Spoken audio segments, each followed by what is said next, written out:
Reklamo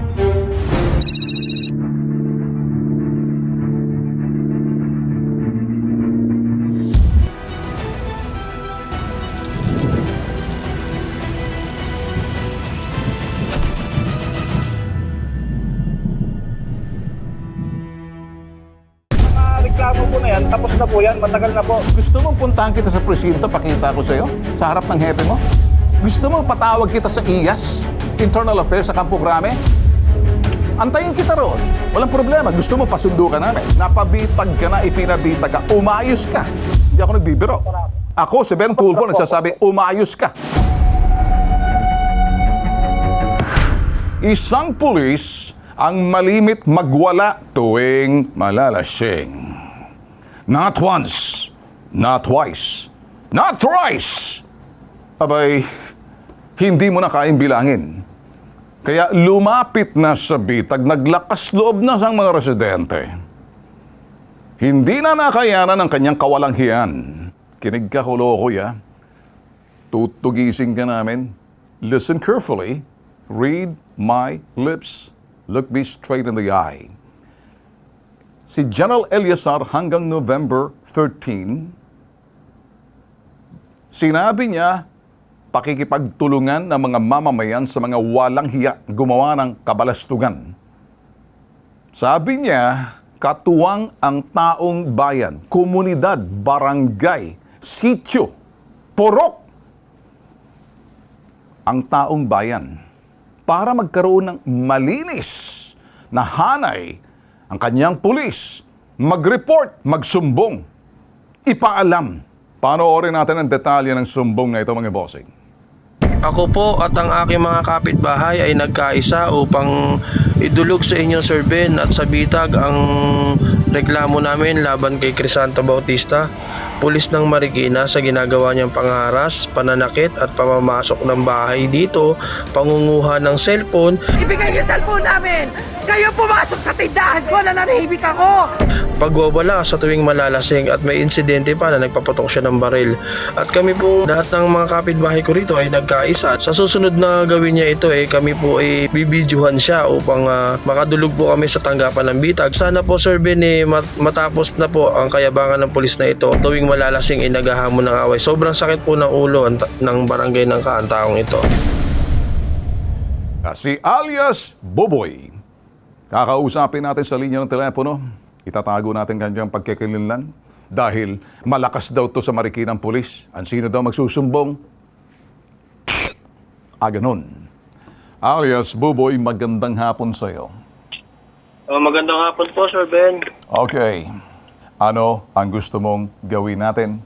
At ano ang solusyon na gusto mo titingnan ko? Kasi meron din akong gagawin para sa kanya. Ako lang po yung naglakas loob dito sa barangay namin na ireklamo yan. Kasi talagang sakit ng ulo yan dito sa amin, sir. Mahilig yan manakit. Tapos may last time pa, may operation yan dyan sa amin. Pinagmumura niya yung taong wala namang kaalam-alam dun sa ginagawa nila. At meron pa yung bata na inagawan niya ng cellphone para maburad daw yung videoan ng bata na panghuhuli nila. Kung wala naman pong mali sa panghuhuli nila, bakit po kailangan nilang takutin yung bata na idadamay nila? Tama. Pag hindi binigay yung cellphone, sir? Tama ka. Opo. Mali yung Hindi ginawa ng pulis. Tuloy mo. Yes po, sir. Tsaka, sir, di ba, karapatan naman po nating mag-video talaga pag Tama. meron tayong nasasaksiyan, sir? Tama yan. Yun Dapat po, sir. malaman ng taong bayan sa buong Pilipinas ng pag-video sa sino man kapag ikay nasa labas sa publiko, pwede. Kaya nga, kumakalat ng mga video, maliban na lamang sa pamamahay niya, pinasok mo, bawal yon. Privacy. Opo. Sir, nasa tapat ng apartment diyan sa may malapit sa iglesia yung pangyayari, sir, na videoan ng bata. Oo, naisa sa lawal, sir, yung binugbog nila, sir, Ilang taon yung bata? 14 years old, tsaka 10 years old, sir, babae, tsaka lalaki. 14 at saka 10 years old, binugbog Yes, nitong... sir. Hindi yun, sir. Yun yung nakasaksi, sir, na tinakot okay. nila na pag hindi binigay yung video at hindi binura, idadamay nila. Siyempre, sir, bata pa yun, matatakot talaga yun sa kanila, sir. Natural. Naintindihan ko. Sangayon ako sa iyo. Wala ako nakikita ang pagkokontra. Kaya lang gusto ko lamang mailabas mo ang damdamin mo, yung totoong galit mo, puot at galit, sa bagay na dapat kasuklaman kung ito'y mali. Yes, sir. Opo. Okay. Sobrang mali talaga ginagawa niyo. Ako'y nagpapasalamat sa iyo, Buboy. Ika'y naglakas loob na lumapit. Hindi naintindihan natin yung iba, natatakot, ay makialam kasi masasangkot sila. Sa barangay ba nakaabot to? Nag-imbestiga? Pinatawag ba ng barangay? O may naglakas loob ba na pumunta sa presinto ng Marikina Police para ipaalam ang ginagawa nitong kolokoy na to? Sir, lahat ng naging ano niyan, sir, may mga blatter po yan simula 2017 hanggang 2021. Tapos meron ding ano yan, sir, file sa ano sa SWAT, sir. Kinuha siya ng SWAT, sir, kasi nagpaputok yan ng baril dun sa likod ng bahay niya. Kaaway niya yung asawa niya. Ewan ko na po kung ano na po nangyari dun. Kinuha lang siya para mahimasmasan, pinatulog sa presinto, tapos pinakawalan, kaya bumalik na naman sa dati? Opo, parang ganun po. Abay ka ba na may mihasa? May telepono ba to? Mas maganda siguro matawagan kung meron bang telepono to? Wala? Okay, tawagan nga to at gusto kong makausap tong kolokoy na to. Masukat nga ang kanyang pagiging siga. Bibigyan natin. So, titingnan muna natin. Ano po? Magandang hapon, Corporal Crisanto Bautista, sir. Magandang hapon po, sir. Isinumbong ka ng iyong mga kabarangay sa lugar. Ano masasabi mo rito, sir? Sino po ang nagrereklamo po, sir? Well, may lakas loob ka pang tanungin. Karapatan mo kung sino nagrereklamo. Tumingin ka sa barangay, ilang blatter ka na. Tumingin ka sa mga kapitbahay mo, may video pa rito, nakikita nagwawala ka. O sino bang kumuha ng video? Bata lang kumuha ng video. Anong gagawin mo sa 10 years old at 8, 12 years Yan po old? yung, sir, sino po yung bata yun na kumuha po ng... Well, sagutin mo muna, totoo ba, ikaw tong nasa video, nagtuturo, nagwawala? Ikaw ang may problema, ikaw magpaliwanag. Ako hindi ang papaliwanag para sa Hindi iyo. po totoo yan, sir. Hindi po totoo yan, sir. Hindi totoo. Apo. Hindi pa may kaso ka ngayon sa IAS? Wala po, sir. Wala po. Hindi ba alam ng major ng ano to sa presinto sa ginawa mo? Hindi ba alam ni Major Ferdinand de Castro ang mga kaso mo? Alam niyo po, sir. Oh, na po yan. so may kaso ka.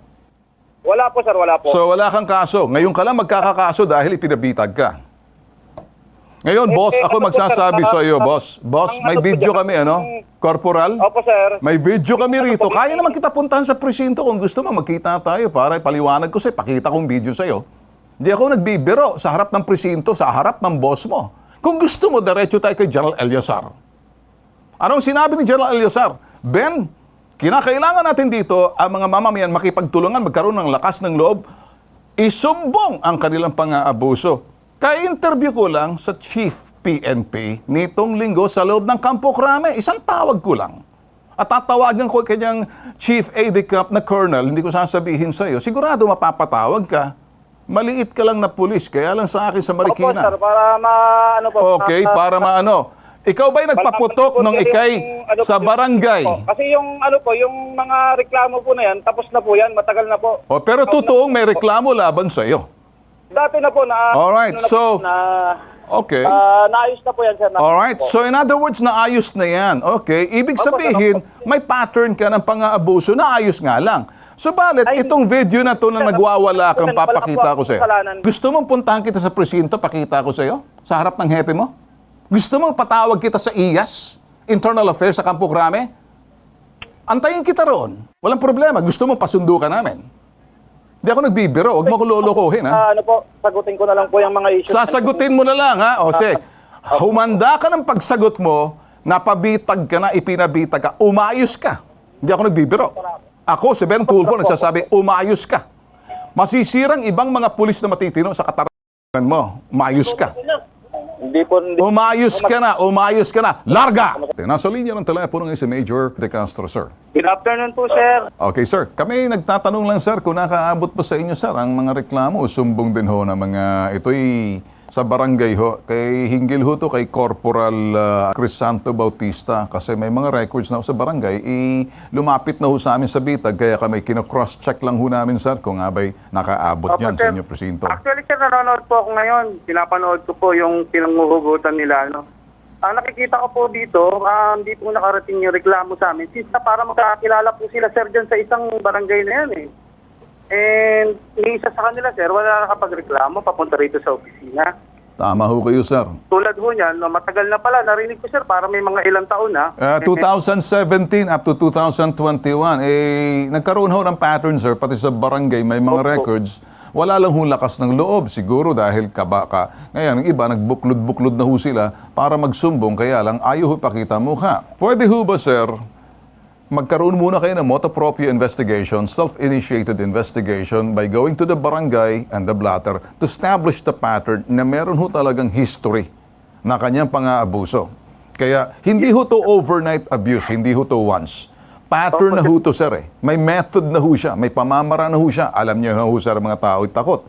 Look at kanina, nung tinatanong ko lang ho, sir, yung kanyang sagot, wala daw hong katotohanan. So parang lumalabas, kami ho rito ay fake news pa. Parang lumalabas ang trabaho ho namin, nakikipagtulungan kay Chief PNP, nakikipagtulungan sa IAS. Importante ho, sir, mahugot natin to at maintindihan niyo. Siguro, sir, ako, very, very fluent na ho ako, articulate na ho ako, sir, sa aking communication. Ano ho ang inyong magagawa ngayong ipinaabot na ho namin sa inyo with courtesy and respect? Ano hong klaseng investigation ang gagawin ho ninyo?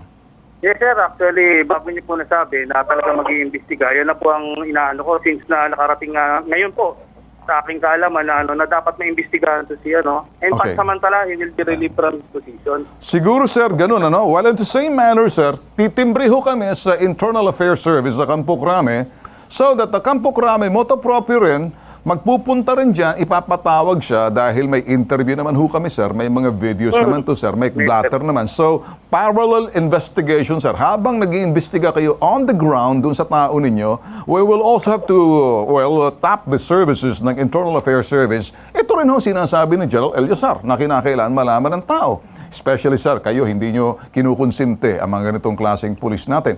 Ang mababait na pulis kasama ho kayo sa isang loko-loko, masasira tayo. Ganon din ho kami sa media. May mga hanay na bulok sa amin sa media. May mga hanay na nabibili. May mga hanay na bastos. Na nasisira din ho kami, sir, pagdating sa parting yan. Kasi masakit ho, sir. Ano? So, siguro naintindihan mo yung aking damdamin, kaya magpapaliwanag ko, sir, makipagtulungan ho kami sa inyo, sir, ha? Naintindihan ko po sir, at makakaasa ko kayo na yung parallel investigation na inaasahan nyo ay makakarating po. At para to hindi po siya makahamper sa investigation, I will administratively relieve muna siya sa Okay. kanyang posisyon. Alright, sir. Pero Sir. para hindi po siya maka-apekto. Sir, isang bagay lang ho, sir. Nakikinig ho ngayon sa atin sa Barangay Nangka sa Marikina. Your take, sir, assure itong mga tao na madali ho kayo. Sabi nga ni General Eliazar, kaya may presinto para madaling takbuhan, madaling lapitan, madaling rumisponde sa mga bagay na kapareho nito. Anong sasabihin nyo ngayon, sir, sa mga nanonood ho sa atin, partikular sa Barangay Nangka at sa buong Pilipinas na ang PNP natin ay madaling takbuhan, madaling lapitan, madaling rumisponde. Sir, your take. Opo. Ay papaalala ko lang po sa mga tao na yung mga bagay po na dapat malaman ng mga pulis, hindi po natin dapat isikreto. Kahit yun sa isang komunidad na kung saan yung isang pulis lang naman po ang kanya nirereklamo. Kailangan po yan makarating po sa ikinauukulan para mabigyan po ng sapat na aksyon. Tulad po ng pangyayari na to, medyo mahaba na po pala. Siyempre yung lahat ng bagay na po na hindi nakakarating sa ating kapulisan ay nagkakaroon ng pansamantalang pagtigil ng mga dapat malaman. Pero kung tayo po ay hindi natatakot at handang magreklamo, ay lubos puso naming tatanggapin po yun at iimbestigahan. In fairness, para lang po maging ang PNP po dito sa Marikina ay fair and just. Tatanggapin po namin yan, whether police ang nirereklamo hindi po. Well, with that, sir, mabuhay po kayo. Nagpapasalamat po ako sa inyo, sir, at kami ho'y makikipagtulungan sa inyo. Expect our efforts, sir. Salamat din po. Makakaasa po kayo sa aksyon ng Marikina Police. Salamat po, sir. Okay. Well, ang inyong napakinggan ho'y Chief Investigator, ang kanyang aksyon, i-relieve muna sa duty. Itong tao na to, i-freezer muna to. Kaya, eto ngayon. Okay, pakausapin natin. Alias Buboy, narinig mo ba ang usapan namin kanina? Opo, yes po, sir. Opo. Pwedeng manawagan ka, Buboy, sa inyong komunidad dyan sa barangay. Ano ang sasabihin mo sa kanila para wag na silang matakot? Ikaw na mismo, dahil ikaw pinangunahan mo, ikaw ang nanguna, ikaw nakarating sa akin, at dahil dyan, gagawin kitang isa sa mga official matataingan namin, nakatago ka, bibigyan ka namin ng access dito sa sinasabi natin Bitag Community Brigade. Yes po. Naintindihan mo ba? Opo, sir. Protektado ka namin. Ngayon, manawagan ka sa mga kabarangay mo para magkaroon din ng lakas loob ng kapareho mo. Doon po sa mga taga-barangay Nangka, yung mga naabuso po nito, pwede po kayong lumapit din po kayo kay Sir Ben. Para po matapos na po yung paghari-harian nitong tao na to. Alam ko po, may mga nanonood sa bitag, nakikiusap po ako kung naririnig niyo ako ngayon. Lumantad na po yung mga dating naabuso niya para po magsama-sama po tayo at patunayan natin na grabe yung mga ginawa sa atin ng tao na to. Ayun lang po, Sir Ben, at maraming salamat po. Okay, ingat. Okay? At dahil dyan, ito ay tatawagan din natin yung barangay para siguradong inikutan natin yun. Nakausap na natin si barangay. Ito naman si barangay Randy Leal. Okay? Mr. Randy. Hello? Okay, magandang hapon, Kap Randy. Si Ben Tulfo sa Pambansang Sumbungan sa Ay, PTV. opo. Kap, kami lumapit lamang sa inyo, baka ma-confirm nyo, lumapit sa amin yung ibang mga constituent mo dyan bilang ama ng barangay. Pamilyar na ata sa inyo si Crisanto Bautista, Police Corporal Crisanto Bautista. Opo, lang po, may natanggap lang po kami dyan na blatter. Gaano karami ho, sir, ang blatter na yan dyan sa lugar ninyo bilang pulis? Kayo ho ba'y nababahala o baliwala ho sa inyo? Hindi naman po. Ang na-receive po lang po na blatter dito, ni-revisa po namin, dito po sa Nangka, isa lang po yung nakita namin. Okay, sir. Kung isang nakita ninyo, sir, at pagkatapos police, normally, ano magagawa ninyo rito, sir, sa bagay na kung saan idinulog ho sa inyo para mai-blatter? Ibig sabihin, pinaalam ho sa inyo na may nanggugulo dyan bilang ama ng bayan at yung mga tao mo riyan, nag-imbestiga ba, sir, para puntahan o ipatawag o bigyan ng invitation? Inaantay po namin yung mga residente, yung nagpa-blatter po Okay. doon sa barangay. Kasi wala pong pumupunta sa Alright. barangay para mag-regular filing. Okay. Nakita ko, sir, yung parte na sinasabi ninyo, pag walang pumunta at mag-regular filing, wala nga may sasampang kaso. Hindi rin pwedeng ipatawag to dahil it has to be validated. Pero sir, hindi ba pag sa barangay, kapag ang isang taong inareklamong panggugulo, or parte niya, kapareho nito, may video kami, nanggugulo siya, at yan, tinuduro niya yung mga tao, nakikita siya, palakad-lakad sa lugar ninyo. Di ba sir, parang it warrant investigation, parang motopropyo, gagawin niyo rin ng pag-aalam. Ano bang nangyayari dyan? Kukuha kayo ng mga testigo na maaaring mga testigo alanganin sa kanilang paglapit din sila dahil natatakot. So ano ho magagawa natin dyan kung hindi sila sisipot at natatakot? Inabisuhan ko po sila na kung may reklamo, huwag kayong matakot kasi yung barangay, kakampi niyan. Hindi Tama. kami kalaban. Alright, sige. Sir, ganito ano hong inyong mensahe para doon sa mga barangay constituent ninyo sa ilalim ho ng inyong barangay, kayo bilang ama ng barangay, ang panghikayat na kinakailangan para huwag kayong pamugaran dyan ng mga abusado? Sige sir, manawagan ho kayo.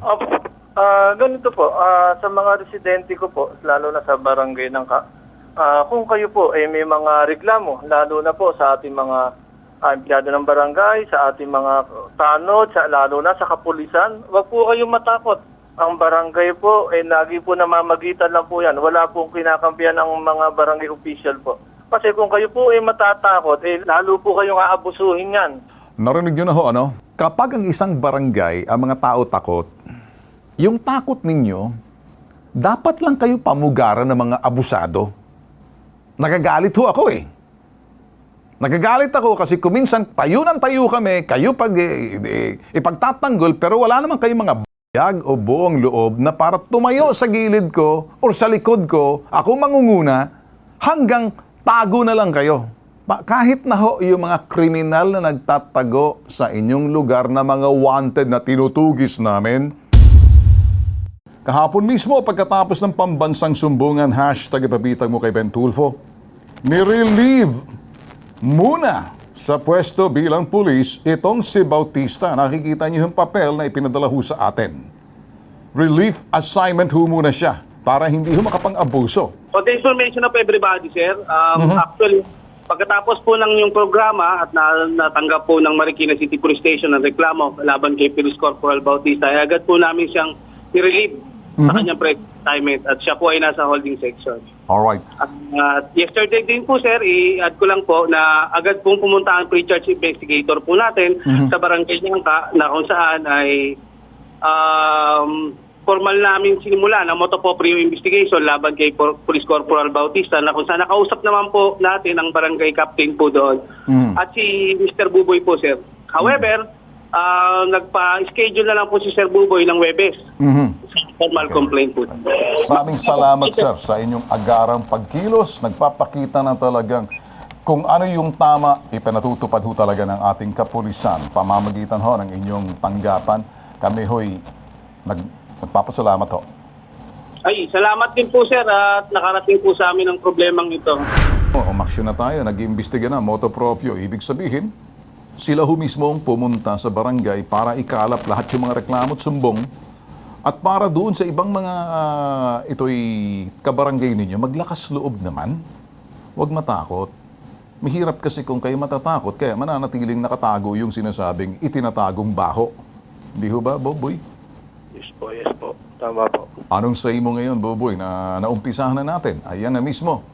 Ay pinaabot nyo sa amin, kumilos na kami. Siguro naman, sa party na rin ng mga kasamahan ninyo dyan sa barangay na huwag na matakot, nakita ninyo yung police mismo, si Major De Castro. Yes po, Sir Ben. Maraming salamat po sa mabilis na pagtugon sa aming hinihinging tulong, Sir Ben. Maraming salamat po. Mabuhay po yung programa niyo, pati rin po kayo. Ganon din sa'yo. Salamat din. Salamat po, Sir Ben. Ito ho, nag-iisang pambansang sumbungan. If you like this video, give us a thumbs up, click like, and subscribe to be notified.